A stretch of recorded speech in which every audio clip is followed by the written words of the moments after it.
तो एक बार से फिर आपका target coaching classes Pankaj Solanki के चैनल पे सभी का हार्दिक स्वागत। आज हम उससे आगे के बारे में पढ़ेंगे। हमने पढ़ा था कि संविधान जो कि विश्व का सबसे बड़ा लिखित संविधान हमारा भारत का संविधान है और संविधान के बारे में हमने डिस्कस किया था। तो आइए कुछ महत्वपूर्ण टॉपिक पे हम चर्चा करते हैं। इसके पश्चात मैं आपके संविधान से जो प्रतियोगी परीक्षा में पूछे जाते हैं एमसीक्यू वाले क्वेश्चन है उसका एक वीडियो और अपलोड करूंगा, जिसमें संविधान से संबंधित जो प्रश्न हैं उनके बारे में हम एक बार फिर से चर्चा करेंगे। तो आइए हम संविधान के बारे में अब पढ़ते हैं। संविधान के गौरवपूर्ण मूल्यों का संविधान की प्रस्तावना में रखा गया है, यानी कि जो संविधान था उसकी प्रस्तावना और संविधान की जो प्रस्तावना के बारे में जो उद्देशिकाओं का संशोधन है वो कब किया गया था? 1976 में। केवल एक बार उद्देशिका में ही संशोधन हुआ है। जो आपके 42वां संविधान संशोधन था उसमें कहा गया है कि संशोधन में जो उद्देशिका में यानी कि जो सर्वप्रथम प्रस्तावना और उद्देशिका होती है तो उसमें संशोधन हुआ है वो केवल एक बार हुआ है। संविधान की यदि विशेषता की बात की जाए तो ये विश्व का सबसे बड़ा और लिखित संविधान माना जाता है। जैसा कि मैंने आपको बताया था कि भारत का संविधान सबसे बड़ा व लिखित संविधान है और ये किसने कहा था? सर आइवर जेनिक्स ने कहा था। Sir Ivor Jennings. ये कई बार टॉपिक में पूछा जाता है कि विश्व का सबसे बड़ा जो हम बार बार बोलते हैं कि लिखित संविधान है, ये किसने कहा था? तो सर आइवर जेनिक्स ने कहा था। मूल संविधान की यदि बात की जाए, जब संविधान बनाया गया था उस समय मूल संविधान कहा जाता था। तो इसके अंदर उस समय कितने भाग थे? संविधान में 22 भाग थे, 395 अनुच्छेद थे और 8 अनुसूचियां तैयार की गई थी। उसके पश्चात यदि मूल संविधान से हम वर्तमान संविधान की बात करें तो 22 जो आपके संविधान के भाग थे वो 22 से बढ़कर कितने हो गए? 26 भाग। और 395 अनुच्छेद से बढ़कर 465 अनुच्छेद तैयार किए और 8 अनुसूची के स्थान पर कितनी अनुसूची तैयार हुई? यहाँ पे आपकी 12 अनुसूची तैयार हुई है। भारत का संविधान ने ब्रिटेन किसकी संविधान का यानी कि सम्मिश्रण बनाया गया है? हमारा जो भारत का संविधान है वो ब्रिटेन, संयुक्त राज्य America, Canada, Australia, France, German यानी कि जर्मनी, आयरलैंड, दक्षिण अफ्रीका व सोवियत संघ के संविधान तथा जापान से इन सभी के संविधान की जो मूल बातें, जो मूल उनका संविधान की विशेषता है, उन सभी का सम्मिश्रण है वो है भारत का संविधान। यानी कि जब संविधान के अध्यक्ष और उपाध्यक्षों यानी कि नियुक्त बैठक की गई थी तब मंत्रिपरिषद यानी कि किन की क्या क्या विशेषताएं थी और उस विशेषताओं का सभी में क्या किया गया था? सम्मिश्रण करके हमारे भारत का संविधान बनाया गया था। यदि संविधान के संरक्षण की बात की जाए, जो संविधान की देखरेख करता है, जो उनके नियमों के बारे में सब कुछ अपने जरिए करता है, यानी कि हम उसे कह सकते हैं कि यह संविधान का क्या करता है? संरक्षक करता है, रक्षा करता है। उसे उच्चतम न्यायालय को कहा गया है। संविधान का संरक्षक कौन करता है? उच्चतम न्यायालय, जो सर्वोच्च न्यायालय है वो, यानी कि न्याय।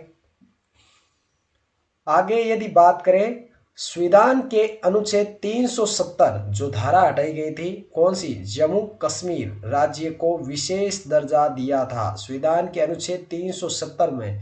यह भी कई बार प्रश्न पूछा जाता है। जो हमारे प्रधानमंत्री नरेंद्र मोदी जी ने 370 धारा हटाई यानी कि लगाकर वहां के जो जम्मू कश्मीर था तो उस जम्मू कश्मीर राज्य को विशेष दर्जा दिया था। यह भी हमारे संविधान के अनुच्छेद 370 में अंकित किया गया है। भारतीय संविधान को सर्वोच्च स्थान प्राप्त है, जैसा कि बताया था, क्योंकि ये विश्व का संविधान है तो जाहिर सी बात है कि विश्व का संविधान होने के कारण इसकी योग्यता की बात करें तो हम कह सकते हैं, इसमें कोई अतिशयोक्ति नहीं है कि यह भारत का संविधान सर्वोच्च स्थान रखता है। कुछ विशेष बातें, जैसे मैंने अभी आपको बताया था कि भारत का संविधान सम्मिश्रण संविधान से बना हुआ है, यानी कि जैसे अलग अलग जो 10 देश है उसमें से ब्रिटेन, संयुक्त राज्य अमेरिका, ऑस्ट्रेलिया, कनाडा, आयरलैंड, ये जो भी है जर्मन, इन सभी से विशेष बातों को यदि देखा जाए तो पूछा जाता है। जैसे कंपटीशन एग्जाम में पूछ लिया जाता है कि यानी कि राष्ट्रपति पर महाभियोग की प्रक्रिया देने वाला या किसकी देन है। पूछ लिया जाता है कि संसद का संयुक्त अधिवेशन व्यापार के बारे में, या पूछ लिया जाता है समवर्ती सूची किस देश से ली गई है। तो इन सभी के समावेश से बनने वाले जो है, तो हम कुछ दृष्टि इन पर रखते हैं। तो देखिए, आइए मिलकर देखते हैं। पहला आपका जो ब्रिटेन है, ब्रिटेन के संविधान से क्या लिया गया है। तो ब्रिटेन के संविधान से यदि बात की जाए तो संसदीय शासन की जो व्यवस्था है, विधि निर्माण की प्रक्रिया है, कार्यपालिका और विधान मंडल में जो उत्तरदायित्व प्रति व्यक्ति होते हैं, संसद के जो विशेष अधिकार होते हैं, भारत जैसे यानी कि एकल नागरिकता, विधि शासन, राष्ट्रपति का अभिभाषण जो तैयार किया जाता है तथा मंत्रिपरिषद का उत्तरदायित्व, ये सभी उच्च न्यायालय के प्रलेख, ये सभी किसकी देन है। ये हमारे भारत के जो संविधान में सभी बातें हैं, ये ब्रिटेन के संविधान से ली गई बातें हैं। कौन कौन सी? संसदीय शासन, विधि निर्माण प्रक्रिया, कार्यपालिका का विधानमंडल, प्रति उत्तरदायित्व, संसद के जो विशेष अधिकार होते हैं, तथा राष्ट्रपति का अभिभाषण जो तैयार किया जाता है, उनकी जो स्पीकर तथा मंत्री परिषद का उत्तरदायित्व, इन सभी की बातें अपने ब्रिटेन के संविधान से ली गई है। नेक्स्ट यदि बात की जाए तो संयुक्त राज्य अमेरिका ने भारत के संविधान में जो जिसकी देन मानते हैं हम, भारत के संविधान जब बनाया गया था, इसके अधिकारियों ने यानी कि जिन जो प्रमुख रूप से अध्यक्ष और उपाध्यक्षों की बैठक की गई थी, तो उसमें ये बताया गया था कि कौन कौन से पहले जब एकीकृत यानी कि इनकी एक संविधान बैठक बनाई गई थी, तो उन सभी में क्या प्रमुख था। तो संयुक्त राज्य अमेरिका क्या बताया था, संयुक्त राज्य अमेरिका ने बताया कि राष्ट्राध्यक्ष का निर्वाचन यानी कि राष्ट्र के जो अध्यक्ष होता है उसका निर्वाचन, ये किस अपने देश की देन है। तो ये संयुक्त राज्य अमेरिका की। राष्ट्रपति पर महाभियोग की प्रक्रिया, उपराष्ट्रपति का जो पद होता है, उच्च न्यायालयों के न्यायाधीश को हटाने की जो विधि है, और मौलिक अधिकार जो भारत देश में यानी कि जो अपने विधित द्वारा संविधान विधित निर्माण में बनने वाले जो मूल मौलिक अधिकार होते हैं, उन सभी के बारे में संयुक्त राज्य अमेरिका के संविधान से ली जाने वाली ये विधित बातें हैं, जिनमें न्यायपालिका का भी सिद्धांत भी अन्वेषण किया जाता है। और संविधान की यदि प्रस्तावना की बात की तो इन सभी का विचार किसकी देन मानी जाती है। तो ये संयुक्त राज्य अमेरिका के मूलभूत अधिकारों के रूप से लिया गया है। नेक्स्ट यदि बात करें ऑस्ट्रेलिया के संविधान से हमने क्या प्राप्त किया। ऑस्ट्रेलिया के संविधान से कुछ बातें उठाई गई है, उनमें से क्या था, समवर्ती सूची बनाई गई थी, और जो संविधान की भाषा और उद्देशिका की जो भावनाएं होती है वो हमारे ऑस्ट्रेलिया के संविधान से लिया गया है। साथ ही संसद का संयुक्त अधिवेशन, व्यापार, वाणिज्य की स्वतंत्रता भी ऑस्ट्रेलिया प्रदान करता है। तो ऑस्ट्रेलिया की इन बातों को हमारे भारतीय संविधान में जोड़ा गया। नेक्स्ट, कनाडा का संविधान क्या कहता है। कनाडा का संविधान संघीय शासन व्यवस्था, राज्यों का संघ, राज्यपाल का राष्ट्रपति द्वारा पद धारण करना, यानी कि राष्ट्रपति द्वारा जो पद धारण किया जाता है वो राज्यपाल का, तो ये विधेयक आरक्षित करता है और राज्य के विधानमंडल के उच्च सदन के संगठन के रूप में देखने को मिलता है। ये किस संविधान से बिलोंग करता है? ये कनाडा संविधान से। नेक्स्ट, अभी जैसे फर्स्ट ग्रेड टीचर में पूछा गया था कि नीति निर्देश तत्व कहाँ से संविधान में लिया गया है, तो इसी प्रकार से, तो वो उसका राइट आंसर क्या था? आयरलैंड।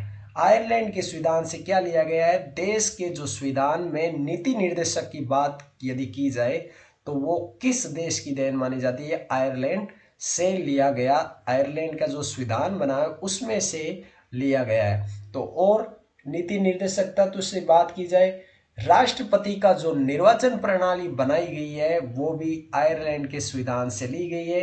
राज्यसभा में राष्ट्रपति द्वारा सदस्यों को जो नामांकन किया जाता है, राज्यसभा में बैठक के अंदर राष्ट्रपति द्वारा जो सदस्यों का नामांकन दिया जाता है, जो बनाया जाता है, इन सभी की बातें आयरलैंड के संविधान से बिलोंग करती है। यदि नेक्स्ट हम बात करें जर्मनी की, तो जर्मनी के संविधान में आपातकालीन उपबंध से निबंधित तथा अधिकारों को राष्ट्रपति की शक्ति की विशेषता को दर्शाता है। इसी प्रकार से नेक्स्ट हम पढ़ेंगे आपका नेक्स्ट संविधान जो फ्रांस से लिया गया। यदि आपने मेरा पहला वीडियो नहीं देखा है तो वो वीडियो मैं इसके डिस्क्रिप्शन में उसका लिंक डाल दूंगा, वो भी देखें और चैनल को लाइक करें, शेयर करें और आगे ही इसी प्रकार से वीडियो को देखते रहें। तो आइए नेक्स्ट हम पढ़ते हैं 7 नंबर जो आपका है फ्रांस के संविधान से। गणतांत्रिक व्यवस्था जो हमारे गणतंत्र व्यवस्था बनाई गई है तो ये किसकी देन? फ्रांस के संविधान से ली गई है।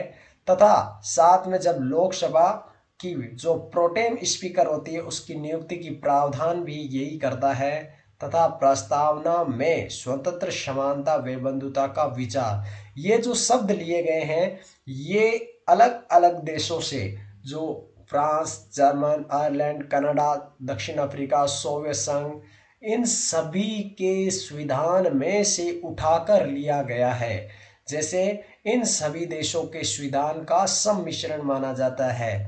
हमारा जो भारत का संविधान है वो क्या है? लचीला व कठोर दोनों ही प्रकार से नहीं माना जाता है। कई देशों का संविधान जो लचीला होता है, कईयों का कठोर है, तो हमारे इन दोनों का सम्मिश्रण भी माना जाता है। नेक्स्ट, दक्षिण अफ्रीका की यदि बात करें तो दक्षिण अफ्रीका के संविधान से हमें क्या मिला है? संविधान में संशोधन की जो प्रक्रिया है तथा राज्यसभा के सदस्यों का जो निर्वाचन प्रक्रिया की जाती है वो दक्षिण अफ्रीका के संविधान से ली गई है। नेक्स्ट, सोवियत संघ के संविधान से हमें क्या मिलता है? मूल कर्तव्य, जो हमारे संविधान का मूल कर्तव्य, जो देश में लोगों द्वारा बनाया गया जो मूल कर्तव्य है, संविधान जो इनका बनाती है, या पंचवर्षीय योजना जो 5 सालों में बनने वाली योजनाओं का प्रस्तावना तथा न्याय और सामाजिक, आर्थिक व पॉलिटिकल यानी कि राजनीतिक समानताओं के बारे में विचार करना जो हमारे संविधान में मिलता है। नेक्स्ट आपका जापान के संविधान से अनुच्छेद 21 की शब्दावली ली गई है, जिसमें कानून द्वारा स्थापित प्रक्रिया क्या है, ये आम जन यानी कि जन प्रतिनिधित्वों पर किस प्रकार से कार्य करता है तथा कानून में किस प्रकार का संशोधन संभव है और आवश्यकता पड़ने पर किस प्रकार से संशोधन किया जाता है। इन सभी में जापान के संविधान से जो अनुच्छेद 21 है उसकी शब्दावली से मिलता है। इसी प्रकार भारत का संविधान इन सभी देशों के संविधान से विशेष रूपों से मिलकर बना है। अर्थात हम कह सकते हैं कि भारत का संविधान एक प्रकार से संघात्मक संविधान तथा एकात्मता के लक्षण भी इसमें पाए जाते हैं, क्योंकि जब संविधान की प्रारूप सभा तथा अध्यक्षता के अंदर एकात्मक श्रेणी के कुछ सदस्यों के नाम भी प्रमुख माने जाते हैं। तो इसी के साथ हमारा संविधान से संबंधित वीडियो कंप्लीट हुआ। अब नेक्स्ट वीडियो के अंदर हम इसके MCQ क्वेश्चन बनाकर अपलोड करेंगे और यदि आप हमारे चैनल पर नए हैं तो चैनल को सब्सक्राइब कीजिए। धन्यवाद।